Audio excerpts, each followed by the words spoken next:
Demon Slayer Infinity Castle Arc. Nagsimula ang chapter, kung saan nangangamba ang ating bida sa patuloy nitong pagkahulog. Sinubukan naman nitong baguhin ang kanyang posisyon, ngunit nahihirapan ito dahil sa bilis ng pagbaba nito. Bigla namang lumitaw si Gyo, upang sagipin si Tanjiro, at nagtagumpay naman ito. Nagpasalamat si Tanjiro sa pagsagip ni Gyo sa kanya, ngunit may bigla namang isang demon ang lumitaw sa likuran ng ating bida.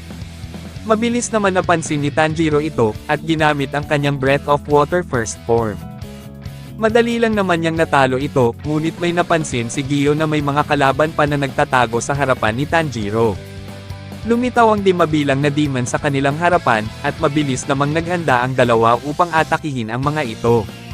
Sabay na gumamit ng Breath of Water ang dalawa, at mabilis na napuksan nila ang mga halimaw. Inilipat naman ang scene kay Iguro at Kanroji, kung saan may mga kinakaharap din silang mga demon. Mabilis na gumamit ng Breath of Snake si Iguro, upang tapusin na ang mga halimaw na umaaligid kay Kanroji. Hindi naman nahirapang tapusin niya ang mga demon, habang namangha naman si Kanroji sa ginawa nitong atake. Inilipat muli ang scene kina Tokito at Gyumei, mabilis nilang natatalo ang mga demon na nakakasalubong nila. Napansin naman ni Gyumei, na maraming mga kalaban sa kanilang kinalalagyan ngayon, at mukhang ginawa ang mga ito na may lakas ng isang lower moon rank, para sa kanilang plano, na ubusin ang kanilang lakas. Nagtanong naman si Tokito, na kung ano na ang nangyari sa kanilang master na si Yubuyashiki. Sinabi naman ni Gyumei, na nauna na ito sa kabilang buhay, at ito ay kamangha-manghang huling sandali niya. Hindi naman makapaniwala si Tokito, dahil hindi sumagi sa kanyang isip na mahahanap siya ng mga demons, dahil sa sarili niyang pagkakamali, at tinanong na kung ginawa ba niyang pain ang kanyang sarili. Sinambit naman ni Gyumei na oo, dahil kaunting panahon na lang ang itatagal ng kanyang buhay. Nakaramdam ng kaba si Tokito, at naalala ang kanyang nakaraan kasama si Master Yubuyashiki. Noong nasa bingit ito ng kamatayan, ay siya ang nagpalakas ng loob sa kanya, at ginawa niya din ito sa lahat ng hunters, kahit may taning na ang kanyang buhay, na parang isang ama. Saad pa nito, na hindi lamang ang kapatid niya ang pinatay ni Muzan, kundi pati na rin ang itinuring niyang pangalawang ama. Habang umiiyak ito, ay nangako ito na papatayin niya si Muzan, at ipapakita niya sa kanya ang tunay na impyerno. Sumang-ayon naman si Gyumei sa sinabi ni Tokito, at lahat daw sila ay pareho ang nararamdaman. Inilipat naman ang scene kay Sanemi, kung saan nasa loob ito ng isang silid, at sinaad sa kanyang sarili, na hindi niya nagawang protektahan ang kanilang master na si Yubuyashiki. May bigla namang demon ang pumasok sa kanyang kwarto, na madali lang naman niyang natalo. May mga hindi mabilang pang mga halimaw ang nagpakita sa silid ni Sanemi. Naluluha naman niyang hinarap ang mga halimaw, habang sinaad na papatayin niya silang lahat. Ipinakita naman si Inosuke, kung saan naguguluhan ito kung paano siya napunta sa kanyang kinalalagyan ngayon, at dahil madaming mga halimaw ang nagpapakita sa kanyang paligid, ay sasamantalahin na niya ito, upang malaman ang resulta ng kanyang training. Ipinakita din si Genya, kung saan ito ay nangangamba sa biglang pagkahulog nito patungo sa Demon Fortress, habang inaalala niya pa din ang kanyang kuya na si Sanemi, na sana ay okay lang daw ito. Habang tumatakbo si Zenitsu, ay may naririnig itong ingay, at para bang malapit lamang daw sa kanya ang kalaban, at hindi din niya daw ito mapapatawad. Inilipat naman ang scene kay Shinobu, may naamoy itong dugo, at nung binuksan niya ang pinto, ay may nakita siyang mga bangkay na duguan, at may isang nilalang ang nakatayo sa paligid ng mga patay. Hinarap ng nilalang si Shinobu, at ito pala ay isang upper rank demon na si Doma.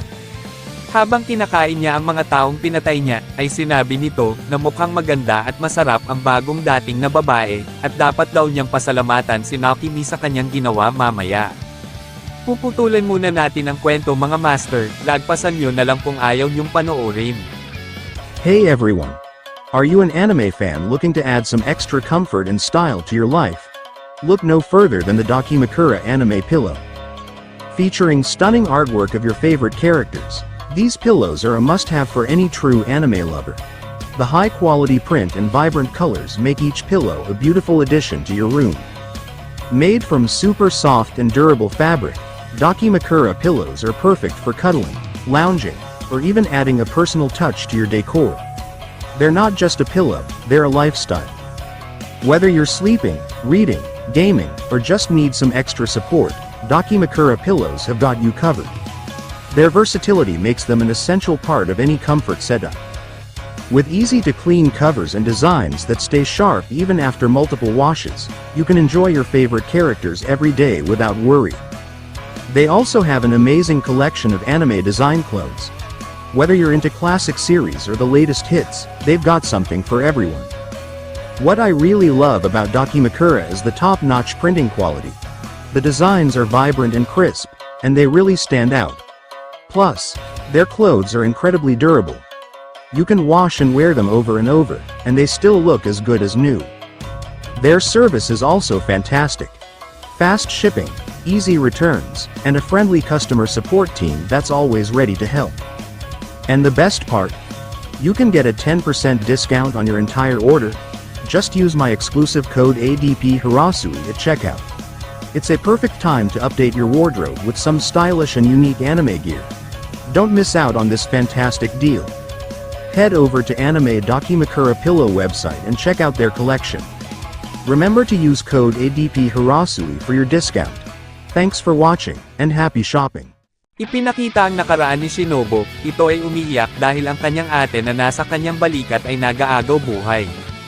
Sinabihan siya ng kanyang ate na umalis na ito sa Demon Hunters, alam niya na nagpupursigi ito, ngunit mas maganda na lisanin na lang niya ang Demon Hunter dahil gusto niya na sumaya ito bilang isang normal na babae at patuloy itong mabuhay hanggang sa tumanda na ito. Lalo namang napaiyak si Shinobu at hindi daw ito titigil dahil ipaghihiganti niya ito. Tinanong din niya na kung sino ang dahilan kung bakit nangyari ito sa kanya. Habang nag-aagaw buhay ang kanyang ate, ay pinilit niyang magsalita, at ang gumawa daw nito sa kanya, ay may mantsa ng dugo sa kanyang ulo. Ibinalik na ang scene sa kasalukuyan, kung saan ipinakilala ni Doma ang kanyang sarili kay Shinobu, at may mantsa din ito ng dugo sa kanyang suot na sombrero. Naalala naman ni Shinobu ang sinabi ng kanyang ate tungkol sa halimaw na umatake sa kanya, ito daw, ay ngumingiti na lang basta-basta, at mahinahon itong magsalita. Ang isa sa mga nakahandusay naman, ay biglang sumigaw at humihingi ito ng tulong. Hindi nagustuhan ng Upper Moon Rank ang ginawang pang-iistorbo nito, at inatake ang babae. Mabilis namang kumilos si Shinobu, at nagawang mailayo ito kay Doma. Tinanong din ng Pillar kung okay lang ba ito, ngunit biglang nagsuka ito ng dugo at namatay. Sinabi ni Doma na hayaan niya na lamang ito, at kakainin na lang niya ito mamaya. Naalala namang muli ni Shinobu ang sinabi ng kanyang ate, na gumagamit ang pumatay sa kanya ng dalawang matalim na pamaypay.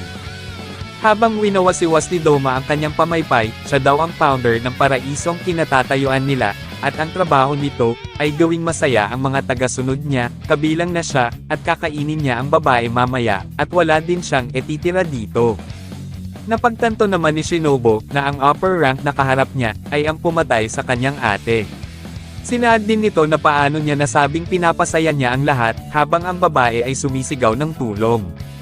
Sinambit naman ni Doma, na kaya niya iniligtas ito, dahil hindi na ito nakakaramdam ng sakit, at pagdurusa. Wala ka nang dapat ikapangamba pa, lahat sila ay takot mamatay, kaya kakainin ko na lang sila, at mabubuhay sila sa loob ko kasama ko habang buhay. Nainis naman si Shinobu sa mga sinabi ng upper rank, mukhang nababaliw na daw ito, at para din siyang nasusuka sa mga ginagawa niya. Nagulat naman si Doma sa sinabi ni Shinobu, at paano nito nagagawang maging marahas sa kanya kahit kakakilala lang nilang dalawa. Dagdag pa nito, na kung may gumugulo man sa kanyang isip, ay ibahagi niya ito sa kanya, at makikinig siya. Lalo naman nagalit si Shinobu, dahil siya daw ang pumatay sa kanyang ate, at kung hindi niya ba naaalala ang kanyang suot na damit.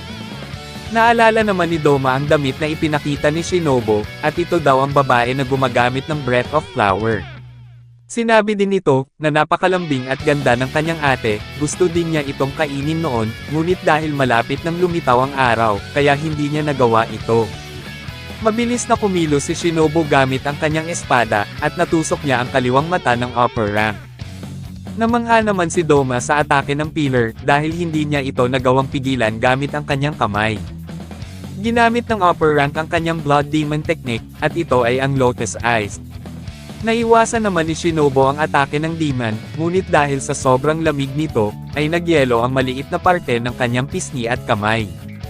Sinambit naman ni Doma na mabilis itong kumilos, ngunit hindi niya magagawang matalo ito sa pagtusok lang ng kanyang mata, at dapat na puntiryahin daw niya ay ang kanyang leeg. Sinabi naman ni Shinobu na hindi niya nga matatalo ito sa pagtusok lang, pero paano kung lason ang kanyang gamitin. Biglang nang itim ang leeg ng Upper Moon Rank, at napasuka ito ng madaming dugo. Sinabi din nito na ang lason na ginamit niya ay higit na mas malakas kaysa kay Rui na nakaharap niya noon. Napagtanto naman ni Shinobu na nagpapalitan ito ng mga impormasyon, habang bigla namang tumigil sa pagsusuka si Doma at sinabi na nagawa niyang matuno ang lason na inilagay niya sa kanyang katawan. Dagdag pa nito na napakaingay ng kanyang espada kapag ibinabalik niya ito sa kanyang lalagyan, at doon ba daw ito naghahalo ng lason. Natutuwa naman ang Upper Moon Rank sa mga nangyayari, at gusto nitong malaman na kung ang susunod na mixture ng lason na gagamitin niya ay gagana sa kanya. Inihanda naman ni Shinobu ang kanyang sarili upang umatake muli, at inaasahan na din niya itong mangyari. Ipinakita ang nakaraan ni Doma, ito ay isang napakatalinong bata, tinulungan niya ang mga kawawang tao, pinapasaya niya ang mga ito, at ito daw ang kanyang trabaho. Pinaniniwalaan ng kanyang magulang na espesyal na bata ang kanilang anak na si Doma, dahil may malabahagharing mata at puting buhok ito, isang senyales ng pagiging inosente, at nakakasiguro din silang naririnig niya ang boses ng Panginoon. Pinagsabi ng kanyang magulang sa mga tao ito, kaya dahil sa kanila, naitayo ang Eternal Paradise Cult. Sinabi naman ni Doma sa kanyang sarili na hindi ito totoo, na naririnig niya ang mga boses ng mga Diyos, at isa lamang kalibangan ang pinaniniwalaan ng kanyang magulang. Gayunpaman, patuloy ang mga tao na nagpupunta sa kanya, upang ibahagi ang kanilang mga problema sa batang Doma, at matapos nilang sabihin ito, ay nagmamakaawa sila sa kanya upang bigyan niya sila ng gabay patungo sa paraiso. Nalulungkot ang batang Doma, dahil ang inaakala nilang paraiso ay hindi naman totoo, at isa lamang kathang isip ng mga tao, Pampanginoon at Buddha na sinasamba nila ay hindi din daw totoo, at napakasimpleng bagay lang, ngunit pilit pa din nilang pinaniniwalaan ito. Kapag namatay na ang mga taong naniniwala dito, ay wala namang mangyayaring kakaiba sa kanila, wala silang mararamdaman na kahit ano, ang kanilang puso at isipan ay titigil na, at mabubulok sila sa ilalim ng lupa, at habang nabubuhay sila sa mundong ito, iyon ang kanilang kapalaran. Hindi nila magawang matanggap ang katotohanan na napakasimpleng bagay lang. Kaya napagdesisyonan niya na tulungang pasayahin sila, at ito din daw ang rason kaya siya pinanganak sa mundong ito.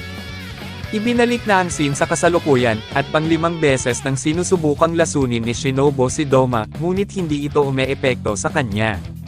Sinaad din nito, na habang tumatagal ay lalong humihina ang lasong ginagamit ng pillar, napansin din nito na napapagod na siya sa kanyang ginagawang pag-atake. Napagtanto naman ni Shinobu, na ang isang Upper Moon ay sadyang malakas, ang lahat ng kanyang lason ay wala ng epekto sa kanya, at ang bilis ng kanyang pagdevelop ng resistensya ay napaka-abnormal. Sinabi naman ni Doma, na ang baga ni Shinobu ay unti-unti nang namamatay, dahil sa epekto ng kanyang Blood Demon Technique. Ang kanyang Frozen Blood Technique ay nagiging pulp, at ikinakalat niya ito gamit ang kanyang pamaypay, at napakadelikado kapag nalanghap ito ng tao. Hindi naman sumusuko si Shinobu, at aatakihin niya ulit si Doma gamit ang kanyang lason ng maraming beses. Ginamit nito ang kanyang Breath of Insect Dance of the Dragonfly, Compound Ice Hexagon.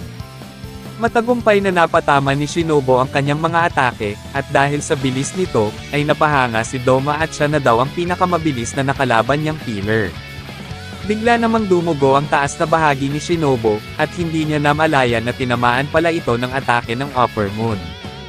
Sinambit ni Doma na mas mabuti pang putulin na lang niya ang kanyang ulo, kaysa gumamit ito ng lason. May pag-asa siyang manalo kung gagamitin niya na lang ang kanyang angking bilis, ngunit baka hindi din daw ito magbunga dahil napakaliit ng katawan ng pillar. Habang nagsusuka ng dugo si Shinobu, ay napaisip ito at sinaad sa kanyang sarili, na kung bakit napakaliit niya, at bakit hindi ito lumaki, kung mas lumaki lamang daw ng kaunti ang kanyang katawan, ay maaaring naputol na niya ang ulo ng kanyang kalaban, kung may mas malaking kamay at paa daw ito, ay mas malakas ang magagawa niyang mga pag-atake. Ang kanyang ate, ay balingkinitan at napakapayat, kahit na matangkad ito sa kanya, si Hajime naman ay maswerte, dahil nakakaramdam ng ginhawa ang lahat kapag iligtas siya ng tao. Dagdag pa nito, na ang gustong sabihin ng kanyang ate sa kanya noon, ay maaaring matalo lang siya ng demonyong nakaharap niya, kaya gusto na lang niya itong sumuko. Nawawala na ng ganang lumaban ang Pillar, at habang umiiyak ito, ay biglang nagpakita ang kanyang ate sa kanyang harapan at sinaad, na magpakatatag ka, at huwag kang umiyak dahil dito, tumayo ka. Hindi naman magawang tumayo ni Shinobu, dahil ang kanyang kaliwang baga, ay nasira na, at nahihirapan na din siyang huminga. Sinabi naman ng kanyang ate na wala namang kinalaman ito dito, at pilit niyang pinapatayo ang insect pillar at binanggit ang kanyang buong pangalan, na Kocho Shinobi. Dagdag pa nito, na kung may plano ka kung paano tapusin ang kalaban, ay gawin mo, kung tingin mo na kaya mong manalo, ipakita mo, manalo ka, kahit ano pa man ang kapalit nito, nangako ka sa akin, at nangako ka din kay Kanao diba, alam ko na kaya mong gawin ito, huwag kang susuko. Nagawang makatayo ng Pillar, na itinagulat naman ni Doma, dahil winasak na niya ang kanyang collarbone, lungs at ribs, kaya paano pa niya nagagawang makabangon, ang katawan din nito ay napakaliit, at hindi na ito magtataka kung mamatay na lang ito bigla sa dami ng dugo na nawala sa kanya. Sinabi din nito, na ang dugo na inilalabas niya ay nanggagaling na sa kanyang baga, at marahil na napakabigat na ng kanyang nararamdaman, huwag na din niyang ipilit ang kanyang sarili na lumaban, at sumuko na lamang daw ito. Sinaad naman ni Shinobu sa kanyang sarili, na kailangan niyang puntiryahin ang leeg ng demonyo, at maaari siyang manalo kapag nalagyan niya ng lason ang leeg ni Doma. Ginamit niya muli ang kanyang Breath of Insect Dance of the Centipede, 100-leg bellows. Dahil sa bilis at lakas ng ginagawang atake ng Pillar, ang tulay na kinatatayuan niya ay nasira, hindi rin magawang mabasa ni Doma ang mga atake ni Shinobu. Nagawa namang mahiwa ni Doma ang damit ni Shinobu, gamit ang kanyang Blood Demon Technique, ngunit hindi niya inasahan na naghahanda pala ito ng atake sa kanyang ilalim, at ginamit ni Shinobu ang kanyang espada upang ibaon ito sa leeg ng Upper Moon Demon. Ipinakita ang nakaraan ni Shinobu, kung saan kasama niya ang kanyang pamilya na masayang namumuhay, ngunit isang araw, sa kauna-unahang pangyayari sa kanyang buhay, ito ay nasira, at napagtanto na ang kanilang kaligayahan ay panandalian lang. Dumating naman si Gyomei upang tulungan sila, at napagtanto ng magkapatid, na may mandilan nilang tao pa na patuloy na lumalaban sa buhay.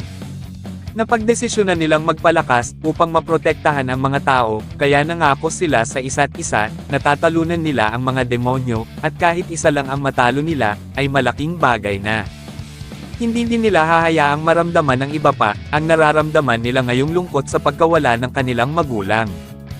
Ibinalik na ang scene sa kasalukuyan, nagawang tamaan ni Shinobu sa leeg ang Upper Moon Demon, habang sinaad nito sa kanyang sarili, na kahit mahina sila, kahit hindi nila magawang maputol ang leeg ng mga demonyo, kung kaya nilang makatalo ng isang halimaw, ay 10 tao na ang kanilang main iligtas, at kung Upper Moon Demon ang matatalo nila, ay daang-daang tao ang kanilang main iligtas. Dagdag pa nito, na hindi na importante kung magtatagumpay siya o hindi, ang mahalaga ay ginawa niya ang kanyang makakaya. May bigla namang sumagi sa kanyang isipan, at ito ay si Tanjiro na nagtanong sa kanya noon, na kung galit ba ito. Sinabi naman ng Pillar na oo, matagal na itong galit dahil sa nangyari sa kanyang magulang, sa kanyang kapatid, at sa kanyang mga successors na namatay din, maliban kay Kanao. Pare-pareho din ang mga sinapit nila, ang kanilang mga kamag-anak ay pinatay din ng mga demonyo, masaya sana sila ngayon kung hindi daw ito nangyari. Habang kaharap ni Shinobu si Doma, napansin nito na ang lasong ginamit niya, ay hindi gumagana sa kanya. Habang unti-unti itong nalalaglag, bigla namang ginamit ni Doma, ang kanyang kakayahan, at binuhat ang katawan ni Shinobu upang lumapit ito sa kanya. Niyakap niya ito ng mahigpit, at sinaad, na napakaganda ng ginawa ni Shinobu, napaluha ito, dahil hindi niya inasahan na magagawa niya ito kahit na napakahina niya. Nakapatay siya ng maraming demonyo, kahit na di hamak na mas magaling ang kanyang nakatatandang kapatid sa kanya, at isang milagro na buhay pa din ito magpahanggang ngayon. Dagdag pa nito, na kahit alam niyang walang silbi ang kanyang gagawin, ay sinubukan niya pa din itong talunin, ang katangahan ng tao ang nagiging dahilan ng kanilang maagang pagpanaw, ngunit kahanga-hanga ang ganitong katapangan. Kaya karapat-dapat niya daw itong kainin, at magsasama na silang mamumuhay ng panghabang buhay. Tinanong ni Doma, na kung may sasabihin pa ba daw ito bago niya siya kainin. Ibinulong naman ni Shinobu, na mabulok daw ang Upper Moon Demon sa impyerno. Ipinakita naman si Kanao kung saan mabilis itong tumatakbo patungo sa isang pinto. Nang makarating na ito at nabuksan ang pinto, ay tumambad sa kanyang harapan si Shinobu at ang Upper Moon Rank Demon, na niyayakap ang Insect Pillar. Lalo namang inigpitin ang yakap ni Doma sa pillar, na naging dahilan upang mabitawan niya ang kanyang espada. Nainis si Kanao sa nangyari, at mabilis na kumilos, upang atakihin ang halimaw gamit ang kanyang Breath of Flower fourth form, sa Flower Robe. Bigla namang nagulat ito, dahil nawala ang Upper Moon Demon sa kanyang kinalalagyan. Napunta pala ito sa kanyang likuran at sinaad na, huwag niya itong atakihin habang nasa kalagitnaan ito ng pag-absorba niya sa katawan ni Shinobu. Sobrang galit at inis ang naramdaman ni Kanao, habang patuloy namang nagsalita ang Upper Moon Demon. Kahit na sa huling sandali daw ng pillar, ay nagawa pa din nitong magpadala ng signal sa kanya, upang sabihin ang kanyang mga abilidad, na ikinamangha niya kahit na maikli na lang ang itatagal ng kanyang buhay. Dagdag pa nito, na maganda ang kanyang gabi, dahil nakakain na naman siya ng masarap na hapunan. Habang inaalala ni Kanao ang kanyang master na si Shinobu, sinabi ng narrator, na mayroon tayong malabong pakiramdam na ang mga minamahal at iginagalang natin, ay mabubuhay pa kinabukasan, at sa mga susunod na araw. Ngunit ito'y kagustuhan lamang at wala nang iba pa, walang nangangako sa atin na ito'y lubos na katotohanan. Pero para sa ilang dahilan, patuloy pa rin ang mga tao sa pagpapakumbinsi sa kanilang sarili na ito ay totoo.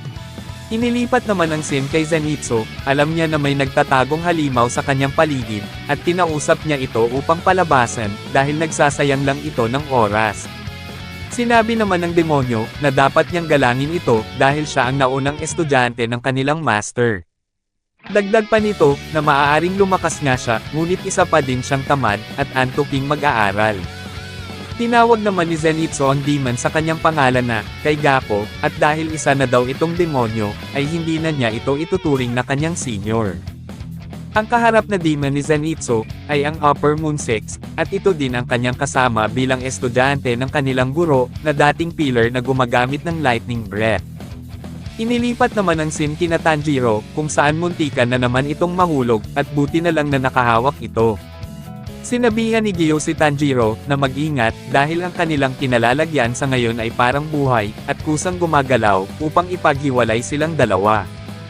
Kailangan din nilang makaharap si Muzan hanggat maaari, dahil mas maraming hunters ang kanyang makatunggali, ay mas mataas na posibleng manalo sila. May bigla namang dumating na uwak, at nag-anunsyo, na hindi niya alam kung gaano kahaba ang itatagal ni Tamayo na mapigilan si Muzan, habang si Kacho Shinobu daw ay namatay na, nang kinalaban niya ang Upper Moon Rank 2. Nalungkot naman ang dalawa sa kanilang narinig na balita, habang tinanong naman ni Gyo, na kung ano ang papel na nasa leeg ng uwak, dahil hindi ito sanay na mabilis silang magbahagi ng mga impormasyon sa kanila. Inilipat naman ang scene sa kinaroroonan ng panganay na anak ni Yubuyashiki, na nagngangalang Kiriya. Siya pala ang dahilan kung bakit may papel sa leeg ng uwak, at ginagamit nila ito upang makita at maibahagi ng mabilis ang mga pangyayari sa mga demon hunters. Si Kiriya Yubuyashiki, ay ang tinaguriang bagong pinuno ng kanilang pamilya, kahit 8 taong gulang pa lang ito. Bagamat namatay ang kanyang ama, ina at 2 kapatid, ay hindi niya hinahayaan ang kanyang sarili na maging malungkot, ganun din ang 2 pa nitong nakababatang kapatid na nasa kanyang likuran na nagngangalang, Kuina at Kanata. Ang 2 pang kapatid nila na sina Hinaki, at Nitseka, ay piniling samahan ang kanilang ama hanggang sa kamatayan, tulad ng ginawa ng kanilang ina. Ang kanilang ama ay napaka-strikto, pinalaki niya ang mga ito na mag-isip ng parang isang matanda, kahit na mga bata pa ito, dahil alam niyang maikli lang ang kanyang panahon para mabuhay. Ibinalik na ang scene sa kasalukuyan, kung saan sinaad ni Kiriya na kaunti lang ang impormasyon na mayroon sila, kaya inutusan niya ang mga uwak na magkalat ng mga papel na may mata hanggat maaari. Ibinahagi naman ng kanyang nakababatang kapatid ang kanyang natuklasan, na hindi gumagalaw si Muzan sa kanyang kinatatayuan, at sa ngayon, lahat ng demon hunters ay napakalayo sa kanya, kaya iminungkahi niyang gabayan ang mga hunters na tahakin ang daan papuntang Hilaga. Dagdag pa nito, na ang humaharap ngayon sa Upper Moon 2 ay si Kanao, habang si Zenitsu naman ay kinakalaban ng Upper Moon 6. Inilipat naman ang scene kay Zenitsu, kung saan patuloy niyang kinakausap ang kanyang dating senior.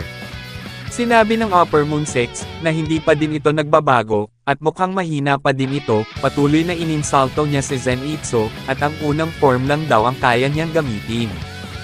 Inasar naman ni Zenitsu ang Upper Moon 6, dahil parang masaya na daw ito na maging pinakamahinang Upper Moon Demon. Hindi naman inasahan ng Upper Moon 6 na nakakaya na niyang insultuhan siya, habang tinanong naman ni Zenitsu, na kung bakit niya piniling maging isang demonyo, kahit isa siya sa piniling maging tagapagmana ng Lightning Breath style. Sinigawan din niya ang Upper Moon 6, dahil kung hindi niya piniling maging isang demon, ay hindi sana nagpakamatay ang kanilang lolo.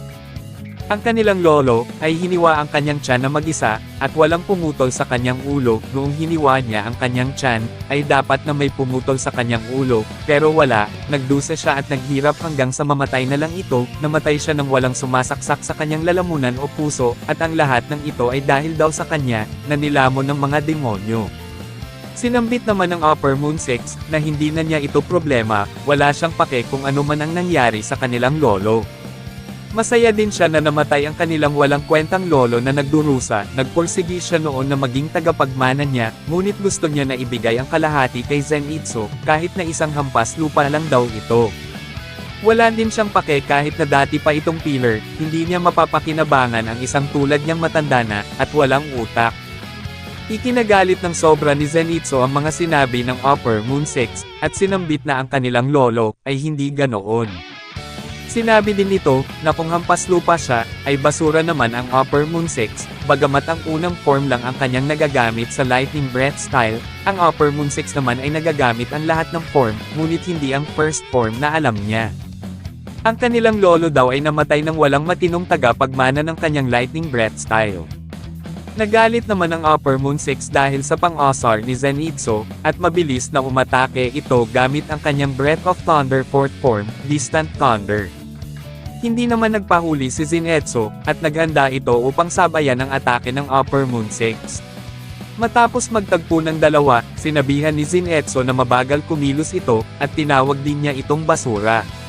Ang parteng leeg ng Upper Moon 6, ay nasugat at tumalsik ang napakaraming dugo sa kanya. Hindi din inasahan ng Upper Moon 6 ang nangyari, dahil napakabilis daw ng pagkilos ni Zenitsu upang atakihin siya.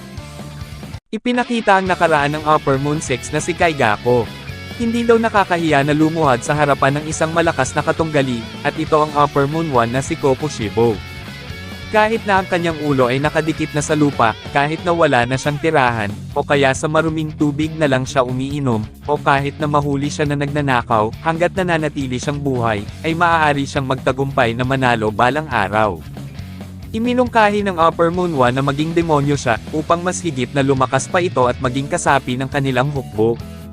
Sinabi din ng pinakamalakas na Upper Moon, na wala siyang dapat sayangin na dugo, at kung may mahulog man kahit isang patak lang, ay puputulan niya ang kanyang ulo at lalamunan. Dahil dito, ang buong parte ng kanyang katawan ay nanlamig sa takot, habang iniinom niya ang dugo na ibinigay ng Upper Moon 1 sa kanya. Ibinalik na ang scene sa kasalukuyan kung saan, sinaad ng Upper Moon 6 sa kanyang sarili, na walang laban si Zenitsu sa kanya, kahit na lumakas pa ito, ay hindi niya pa ding magagawang makatalo ng Upper Moon Demon. Lagi na lang daw itong umiiyak, wala din itong maipagmamalaki, at mahina din ang loob niya. Ang kanilang guro, ay gustong ihati ang kapangyarihang ipapamana niya, na hindi nagustuhan ni Kaigako, dahil sa isang hampas lupa lamang si Zenitsu para sa kanya. Sinabi din ng Upper Moon 6, na ang lahat ng tao, ay mamamatay balang araw, siya at ang matanda, ay kabilang daw doon. Nagsimula ng umatake ang Upper Moon 6, at ginamit ang kanyang Breath of Thunder 2nd form, Lightning Ball. Nagawa namang makadepensa ni Zenitsu, ngunit napakalakas daw ng binitawang atake ng kanyang katunggali, at mukhang kumain daw ito ng napakaraming tao. Sinabi din nito, na kung alam pa ba niya ang tama at mali. Naglunsad ulit ng pag-atake ang Upper Moon gamit ang kanyang 3rd form, Bosom Mosquito Thunder, na nagawa namang depensahan ni Zenitsu. Sinaad naman ng kalaban, na alam niya kung ano ang tama at mali, ang mga taong tumatanggap daw sa kanya ay ang tama, habang ang mga taong may ayaw sa kanya ay ang mga mali. Umatake ulit ito, gamit ang kanyang 5th form, Heat Lightning. Nasugatan sa mukha si Zenitsu, habang tinanong naman ng Upper Moon 6, kung ano ang pakiramdam na matamaan ng kanyang Blood Demon Taking, kung saan binabasag, at sinusunog nito ang kanyang balat.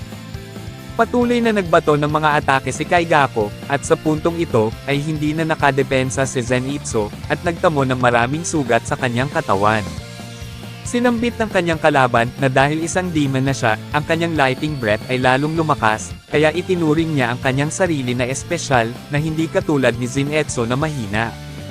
Habang nahuhulog si Zenitsu, ay naalala niya ang kanyang nakaraan kasama sina Kaigaku, at ang kanilang master. Sinabihan siya ng kanilang master na tularan niya si Kaigaku, ngunit si Zenitsu ay may naririnig na hindi maganda sa kanya, tulad na lamang ng hindi niya magawang gamitin ang pinakaunang form ng lightning breath, ngunit kahit na ganoon, ay nag-aasta daw itong pinakamagaling at malakas. Hindi din daw ito magiging pillar at mamamatay na lamang ito dahil sa kanyang kahinaan. Naalala din niya ang mga sinabi ni Kaigaku sa kanya, na itinahihiya niya ito dahil isa lamang siyang hampas lupa. Alam ni Zenitsu na ayaw sa kanya ni Kaigaku, kaya ganun din ang pinapakita niya sa kanya, ngunit kahit na ganoon, ay nirerespeto niya ito, dahil nagpupursigi itong mas lumakas pa, at lagi niya itong pinagmamasdan ng hindi niya nalalaman. Itinuring ni Zenitsu na importante si Kaigaku sa kanya, katulad ng turing niya sa kanilang master, ngunit dumating sa punto na sumusobra na ito. Lagi na lang daw itong nadidismaya, at ang kanyang kasiyahan ay unti-unti nang nawawala. Ibinalik na ang scene sa kasalukuyan, humingi ng tawad si Zenitsu sa kanyang master, dahil kailangan na niyang putulin ang kanyang ugnayan kay Kaigaku. Napansin naman ng Upper Moon 6, na mayroon pang natitirang lakas si Zenitsu, dahil naghahanda siya ng isang pag-atake. Mabilis na ginamit ni Zenitsu ang kanyang Breath of Thunder 7th form, Flaming Thunder God. Matagumpay na naputol ni Zenitsu ang ulo ng Upper Moon 6, na hindi naman inasahan ng kalaban na magagawa niya ito.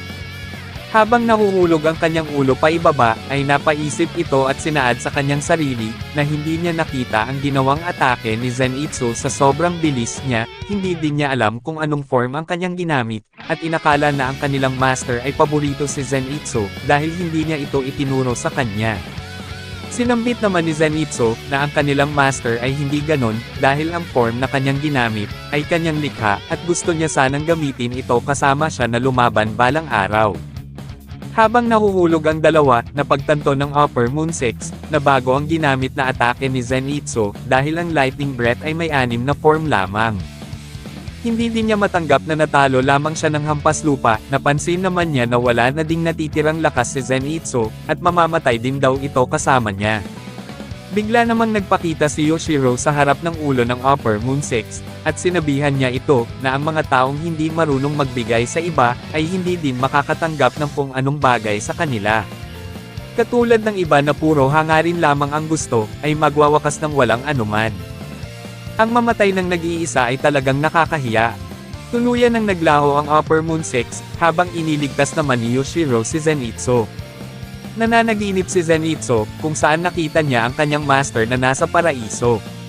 Pilit niyang tinatawag ang kanyang master upang humingi ng tawad, dahil hindi niya nagawang sagipin si Kaigaku, at hindi rin niya nasagot ang sulat na ginawa ng kanyang master sa kanya. Dagdag pa nito, na kung hindi nila sana siya nakilala, ay hindi sana nangyari kay Kaigaku ito. Patuloy na humingi ito ng tawad sa kanyang mga nagawa, tinanong din niya na kung galit ba ang kanyang master sa kanya, at habang sinusubukan niyang lumapit, ay hindi siya makaalis dahil pinipigilan siya ng mga halaman na nasa kanyang mga paa. Bigla namang nagsalita ang kanyang master, na si Zenitsu daw ang kanyang maipagmamalaki, at kaligayahan. Ibinalik na ang scene sa kasalukuyan, kung saan sinusubukan nilang pagalingin ang mga natamong sugat ni Zenitsu. Natatarante naman si Murata, dahil kilala niya si Zenitsu, at gumawa daw sila ng paraan upang pagalingin ito. Sinabihan naman siya ni Yoshiro, na tumigil na ito at tignan na lang niya ang kanilang paligid, dahil baka atakihin sila ng mga kalaban. Sinaad din ni Yoshiro, na maswerte si Zenitsu, dahil ang nakaharap niyang Upper Moon, ay hindi alam kung paano gamitin ang tunay na abilidad ng kanyang Blood Demon Technique, at kung nakalaban niya ito na makalipas ang 1 taon, ay mabilis lang siyang matatalo. Ikinagalit ni Murata ang mga sinabi ni Yoshiro, kaya sinigawan niya at sinambit, na tigilan na niya daw ang pagiging negatibong mag-isip, at dahil sa lakas ng sigaw ni Murata, ay may mga halimaw ang nagtungo sa kanilang lokasyon na ikinatakot nila. Ipinakilala naman ng narrator si Yoshiro, siya ay isang demon na hindi nagmula kay Muzan. Siya ay nagmula sa kapangyarihan ni Tamayo, at nagawa niyang makapuslit sa loob ng Demon Hunters, suot-suot ang kanilang uniform, at wala ni isa na alam na isa siyang demon. Sinubukan ni Murata na putulin ang leeg ng mga halimaw, ngunit hindi niya ito magawa dahil matigas daw ito. Pinalakas naman ni Yoshiro ang loob ni Murata na talunin ang kanilang kalaban, habang bigla namang dumating ang uwak na napansin ni Yoshiro, at may naramdaman itong hindi maganda. Inilipat ang scene kina Tanjiro at Gyo, kung saan wala pa din silang nakakasagupa na Upper Moon Demon. Nangako din si Tanjiro sa namayapang pillar na si Shinobu, na sisiguraduhin niyang mananalo sila sa laban. Napahinto naman ang dalawa, dahil may nararamdaman silang malakas na aura na papalapit sa kanila. Nagkaroon ng lamat ang itaas na bahagi ng kanilang kinatatayuan, at biglang nahulog ang Upper Moon Tree sa kanilang harapan. Nagulat ang Upper Moon Tree na nagngangalang Akaza, dahil hindi niya akalaing buhay pa si Tanjiro, kahit na isa lamang daw siyang mahinang nilalang. Mabilis na sinugod ni Akaza si Tanjiro, upang maglunsad ng atake, na sinabayan naman ng ating bida. Bigla namang inilipat ang scene sa kinalalagyan ni Tamayo, kung saan may isang malaking kukon na nasa kanyang paligid. Ang nasa loob pala ng kukon ay si Muzan, at ang gamot na inilagay ni Tamayo sa kanya, ay upang ibalik ang katawan nito sa pagiging tao. Napagtanto naman ni Tamayo, na sinusubukang alisin ni Muzan ang gamot na ipinasok sa kanyang katawan, at sa hindi malamang dahilan, ay pati siya ay unti-unti nang pumapasok sa loob ng kukon. Inilipat naman ang scene sa magkakapatid na Yubuyashiki. Ang isa sa mga nakababatang kapatid ni Kiraiya, ay napapaiyak na habang ginuguhit nito ang mapa ng Infinity Castle. Napansin naman ito ni Kiraiya, at sinabihan ang kanyang kapatid, na tumahan na ito, at huwag itigil ang kanyang kamay sa pagguhit, dahil hindi sila matatalo sa laban. Ipinakita naman na binabantayan sila ni Tengen, at ang ama ni Kyojuro. Namamangha si Tengen sa pinapakita ni Kiraiya, dahil sa kabila ng nangyari sa kanilang magulang at kapatid, ay nagagawa pa rin niyang pamunuan ang Demon Hunters. Sinabi naman ng ama ni Kyojuro, na gagawin din niya ang ginawa ng kanyang anak, na ibuwis ang buhay maprotektahan lang sila, at hindi siya magdudulot ng kahihiyan sa Rengoku clan. Muling inilipat ang scene sa kinaroroonan ni Nezuko, kung saan napansin ni Arokodaki, na ang dalaga ay nasa masamang kalagayan. Nagawa daw niyang ipainom ang gamot kay Nezuko na iminungkahi ni Tamayo, at posible ba talaga daw na bumalik ito sa pagiging tao. Dagdag pa nito, na kung sakaling nang bumalik ito sa pagiging tao, ang pinapangarap ni Muzan ay matitigil na. Pinagpapawisan at nakakaramdam ito ng kaba, dahil maaari nang matapos ngayon ang kanilang matagal na pinaglalaban, at hindi niya naisip na masisilayan niya ang kanyang sarili, na patuloy na mabuhay ng mapayapa. Sinaad din nito na, patuloy na lumaban ang magkapatid hanggang sa makamit nila ang tagumpay. Ibinalik na ang scene sa laban ni Tanjiro, inatake niya ang Upper Moon Tree gamit ang kanyang Dance of the Fire God, Fire Chariot. Napatama niya ang kanyang espada sa kaliwang kamay ng demon, at pilit niyang sinusubukang putulin ito, dahil kapag hindi niya daw magagawa yun, ay hindi niya rin kayang maputol ang leeg ng Upper Moon Tree. Napagtagumpayan ni Tanjiro na putulin ang kamay ni Akaza, at sa susunod na atake daw nito, ay pupuntiryahin na niya ang ulo ng halimaw. Naglunsad ulit ng isa pang atake si Akaza, at inihampas niya ang kanyang natitirang kamay sa ulo ng ating bida. Mabilis namang kumilos si Tanjiro upang gamitin ang kanyang Dance of the Fire God, Brilliant Rainbow, para maiwasan ang atake ng Upper Moon Tree, at makapaglunsad din ng atake. Hindi naman inasahan ni Akaza, na maiiwasan niya ang kanyang suntok, at magagawang mapinsala siya sa mukha. Nagulat si Gyo sa pinapamalas ni Tanjiro, ang mga teknik daw ng ating bida ay sadyang lumakas ng sobra. Dagdag pa nito, na ang lakas na taglay niya ngayon, ay maihahambing na sa isang Hashira, kahit na Upper Moon Tree ang kanyang kaharap, ay nagawa niya itong masubitan ng labis. Naalala din niya ang kanilang nakaraan, noong nagmamakaawa si Tanjiro sa kanya, na hayaang mabuhay ang kanyang kapatid na si Nezuko, ngayon daw ay kayanan niyang ipaglaban ang kanyang dignidad, at ang kanyang buhay. Kinausap naman ni Akaza si Tanjiro at sinabihan, na tama daw ang sinabi ni Kyojuro noon na hindi siya mahina, at dahil daw dito, ay rerespetuhin na niya siya, at ipapakita na niya ang tunay niyang lakas.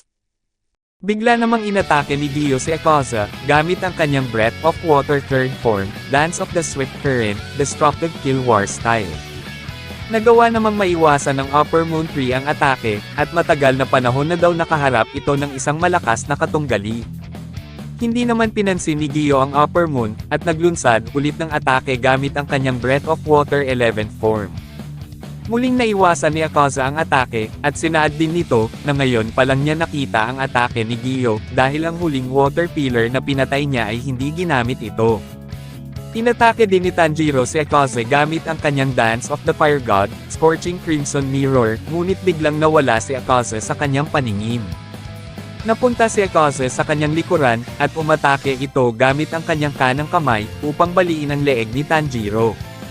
Sinubukang iwasan ni Tanjiro ang atake gamit ang kanyang Dance of the Fire God, ngunit bago pa tumama ang kamay ni Akaza ay naputol ito, dahil sa ginawang atake ni Gyo, gamit ang kanyang Breath of Water 2nd form, Water Wheel. Mabilis naman na ibalik ni Akaza ang kanyang naputol na kamay, at mabilis niya ding inatake si Gyo, at nagawa namang madepensahan ng pillar gamit ang kanyang kakayahan. Aatake din sana si Tanjiro gamit muli ang kanyang Dance of the Fire God, ngunit napansin ito ni Akaza, at ginamit ang kanyang kakayahan, na Destructive Kill Leg form, Captive Slice. Nagawa naman pigilan ito ni Tanjiro gamit ang kanyang espada, ngunit biglang nagdugo ang kanyang ilong, at ito'y naguluhan dahil hindi niya alam kung paano ito nangyari. Kinausap naman ni Akaza si Gyo, at gustong alamin ang pangalan niya, dahil natutuwa ito sa pinapakita niyang lakas. Ayaw namang ipaalam ni Gyo ang kanyang pangalan dahil isa daw itong demon, at ayaw din niyang nakikipag-usap, kaya tumigil na daw ito. Sinabi naman ni Akaza, na mahilig siyang makipag-usap, at tatanungin niya ng paulit-ulit si Gyo. Umataking muli si Akaza gamit ang kanyang Destructive Leg form, Flowing Light Flash. Nagpaulan ito ng sipa sa harapan ng Hashira, at dahil sa lakas ng kanyang atake ay tumalsik ito, at bumangga ng paulit-ulit sa mga pader. Tinawag ni Tanjiro si Gyo sa kanyang pangalan, dahil nangangamba ito sa mga natamo nitong pinsala. Nilapitan ni Akaze si Tanjiro, at sinabi na ang pangalan pala ng pillar ay Gyo. Umatras naman ang ating bida, at naglunsad ng atake gamit ang kanyang Dance of the Fire God, na sinabayan naman ng Upper Moon gamit ang kanyang Destructive Kill. Naglikha ng pagsabog ang kanilang nagkasalubong na atake, at dahil sa lakas nito, ay napaatras si Tanjiro. Napahanga si Akaze kay Tanjiro, dahil sa maikling panahon lamang ay lumakas ito ng sobra. Sinabi din nito, na magaling ang ginawa ng namayapang fire pillar na si Kyojuro, dahil noong gabi na nakaharap niya ito, ay isa lamang siyang mahinang demon hunter na nakahandusay lang sa lupa, pero ang laki na daw ng kanyang pinagbago ngayon, at nasisiyahan siya dahil dito. Dagdag pa nito, na masaya siyang namatay si Kyojuro, dahil hindi na din daw siya lalakas pa noong panahon na nakalaban niya ito, at napakabobo din daw ng kanyang pananaw, tungkol sa pagnanais nitong manatiling tao. Ikinagalit naman ng lubos ni Tanjiro ang mga sinabi ng Upper Moon sa namayapang fire pillar, at pinatigil niya ito sa pagsasalita. Sinambit naman ni Akaza, na bakit ito nagagalit kung mga papuri naman ang kanyang mga sinasabi. Sinaad naman ni Tanjiro, na hindi maganda ang kanyang mga sinasabi tungkol kay Kyojuro, at kahit sino pa ang kanyang makaharap ay binabastos niya. Hindi daw naiintindihan ni Tanjiro ang gustong sabihin ng Upper Moon, ang mga mahihinang nilalang lang daw ang mga ayaw niya, at hindi niya nirerespeto. Pinagtatabuyan niya ang mga mahihina, dahil nakakasuka daw sila, at ang batas ng kalikasan ay ang nagdidikta na dapat silang alisin sa mundo ito. Sinabihan naman ni Tanjiro ang Upper Moon, na ang mga sinabi nito ay mali, at ang katotohanan na nandito siya ngayon, ay ang isa sa mga pruweba. Ang mga bagong silang na sanggol ang pinakamahinang nilalang sa lahat, kailangan nila ng tutulong sa kanila upang mabuhay, at napagdaanan daw din ito ni Akaze noon, kaya nanatili siyang buhay magpahanggang ngayon. Sinabi din ni Tanjiro, na ang malalakas ay dapat tulungan at protektahan ang mga mahihina. Ang mga mahihina ay magiging malakas din balang araw, at sila naman ang poprotekte sa mga kasalukuyang mahihina, at yun ang tunay na batas ng kalikasan. Dagdag pa nito, na ang pinaniniwalaan ni Akaza, ay walang kapatawaran, at hindi na niya ito hahayaan pang gawin ang gusto niya. Naguguluhan naman si Akaza sa kanyang nararamdaman, dahil noong una, inakala niya na ang kahinaan ni Tanjiro ang dahilan kung bakit hindi siya masaya, at ngayong malakas na ito, ay hindi pa din nawawala ang kanyang lungkot na nararamdaman. May bigla namang humawak sa kanyang balikat at nagsalita, na ang lahat daw ay pinagdaanan ang pagiging sanggol, at naaalala din kung sino ang mga nag-alaga sa kanila. Pero huwag daw niyang ikumpara ang kanyang sarili sa kanila, dahil ang kalaban na dapat niyang harapin ay ang kanyang sarili. Ang pinaka-importante ay maging mas malakas pa siya kaysa kahapon, at sa mga susunod na panahon, dahil siya na ang tutulong at mag-aalaga sa kanila. Biglang inawi ng Upper Moon Tree ang kamay na nakahawak sa kanyang balikat, ngunit wala naman pala talagang kamay na nakahawak sa kanya. Naguluhan naman si Tanjiro sa kilos na ginawa ng kanyang kalaban, at napatanong sa sarili kung ano ang ginagawa ni Akaza. Bigla namang inarap ni Akaza si Tanjiro at sinabihan, na hindi na daw siya nakakatuwa. Mabilis na kumilos ang Upper Moon, upang maglunsad ng atake, at dinamit niya ang kanyang destructive kill crush style, Willow of 8,000 Flashes. Nagawa namang iwasan ni Tanjiro ang atake, ngunit hindi daw kapanipaniwala ang pinapakitang bilis ngayon ng Upper Moon. Hindi naman tumigil sa pag-atake si Akaza, at ginamit ang kanyang destructive kill leg style, Ring of 8,000 Flying Planets. Hindi inasahan ni Tanjiro, na manggagaling ang atake nito sa kanyang ibabang parte, tumama ito sa kanya at napasuka ito ng dugo. Sinaad nito sa kanyang sarili, na kahit nababasa niya ang mga kilos ng Upper Moon, ay hindi niya pa din magawang maiwasan ito, dahil sa sobrang lakas ng kanyang mga pinapakawalang atake. Dagdag pa nito, na ang mga atake ni Akaza, ay pinupuntirya ang kanyang vital points, na para bang magnet. Nag-iisip ito, kung paano niya makokontra at maiiwasan ang mga galaw ng Upper Moon. Patuloy na inatake ni Akaza si Tanjiro, habang sinasabayan naman niya ito gamit ang kanyang Dance of the Fire God. Matatamaan na sana ni Tanjiro si Akaza, ngunit may biglang nangyaring kakaiba sa kanyang espada, na pinagtawanan ni Akaza, dahil nakakatawa daw ang kanyang abilidad na para bang tatamaan siya, pero hindi naman pala. Inilipat naman ang scene sa nakababatang kapatid ni Kyojuro, sinusubukang kausapin nito ang kanyang namayapang kapatid, na protektahan ang kanyang ama na nasa lugar ng pamilyang Yubuyashiki, at si Tanjiro. Nagpadala ito ng sulat kay Tanjiro, kung saan nakatala dito ang mga pinag-usapan ng Sunbreath user, at ang dating Fire Pillar, kung paano nilabanan ng unang Demon Hunter si Muzan. Dagdag pa nito, na ang kanyang ninunong Fire Pillar, ay nawala ng kumpiyansang harapin si Muzan, pero kung si Tanjiro daw ang makakaalam nito, ay tiyak na hindi ito mangyayari sa kanya, at magbubukas ito ng daan patungo sa kapayapaan. Ibinalik na ang scene sa laban ni Tanjiro, at ang sulat na pinadala ng nakababatang kapatid ni Kyojuro, ay nakatali sa paa ng uwak. Kailangan munang matalo ni Tanjiro si Akaza, bago niya makita ang sulat na ipinadala sa kanya. Patuloy ang palitan ng atake ng dalawang magkatunggali, hanggang sa dumating sa punto na nagawang mapigilan at mahawakan ni Akaza ang espada ni Tanjiro. Pilit namang inaalis ni Tanjiro ang kanyang espada sa mga kamay ng Upper Moon, dahil baka putulin niya ito. Iniuntog ni Tanjiro ang kanyang ulo, sa ulo ng Upper Moon, sinipa niya din ang mukha niya, ngunit hindi pa din bumibitaw sa pagkakahawak si Akaza sa espada ng ating bida. Magagawa na sanang maputol ni Akaza ang espada ni Tanjiro, ngunit biglang naputol ang kanyang dalawang kamay. Ang dahilan ng pagkaputol ng kanyang kamay ay si Gyo, kung saan galit na galit ito, dahil sumasakit daw ang kanyang likod, gawa ng atakeng natamo niya sa Upper Moon.